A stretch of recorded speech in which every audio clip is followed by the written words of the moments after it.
Halo pemirsa, apa kabar Anda hari ini? Semoga selalu sehat dan selalu bersemangat menjalani aktivitas.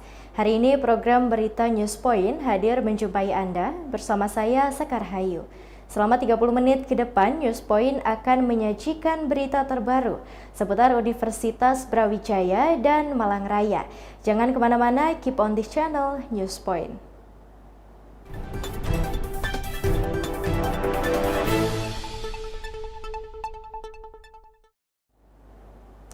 Mahasiswa sebagai komponen intelektual diminta ikut aktif mengawal demokrasi yang sedang berjalan di Indonesia.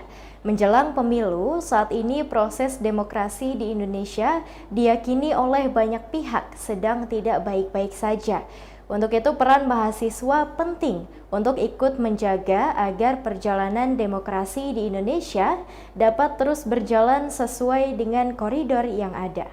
Menjelang 3 bulan sebelum pemilu yang akan berlangsung pada Februari 2024, suasana demokrasi di Indonesia sedang mengalami banyak ujian. Berbagai pihak meyakini kondisi demokrasi di Indonesia sedang tidak baik-baik saja. Berbagai kejadian, mulai dari keputusan Mahkamah Konstitusi, putusan MK-MK, dan lainnya menunjukkan hal tersebut. Dosen FHUB Muhammad Akbar mengajak mahasiswa untuk ikut mengawal jalannya demokrasi di Indonesia. COVID itu semacam kita mau kemana begitu. Jadi ini kan soal isu mengarahkan terkait dengan bagaimana kondisi hukum dan demokrasi pasca putusan Mahkamah Konstitusi yang ya kemarin itu sangat ramai begitu, yang kurang lebih sekitar beberapa minggu bahkan dia terakhir ini dengan putusan Mahkamah Kehormatan Mahkamah Konstitusi gitu. Majelis Kehormatan Mahkamah Konstitusi menjelaskan terkait dengan bagaimana hasil putusannya, dan ini menjadi bahasan kira-kira mau kemana arahnya demokrasi dan hukum pasca putusan Mahkamah Konstitusi. Mungkin di situ terkait dengan quo vadisnya. Harapan ke depan untuk mahasiswa UI?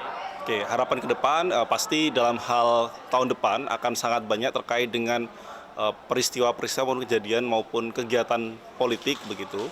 Ya pasti dalam hal ini mahasiswa tetap harus mengambil peran. Perannya tergantung dengan kapasitasnya masing-masing sesuai dengan kondisi dan kapasitas, pasti itu yang pertama. Yang kedua, bagi saya, bagi kami mungkin kondisivitas dan objektivitas terus harus tetap dijaga ke depan, karena ini juga beranggapan dan mengarahkan pada nasib bangsa di 5 tahun ke depan atau bahkan di tahun-tahun berikutnya. Karena kita ketahui bahwa pemilu merupakan langkah awal dalam memilih calon-calon kita yang akan duduk di parlemen, yang akan menduduki kursi-kursi eksekutif, begitu menjadi presiden, wakil presiden. Sehingga perlu untuk menjaga itu dan memastikan itu akan baik ke depan, baik 5 tahun dan lain sebagainya.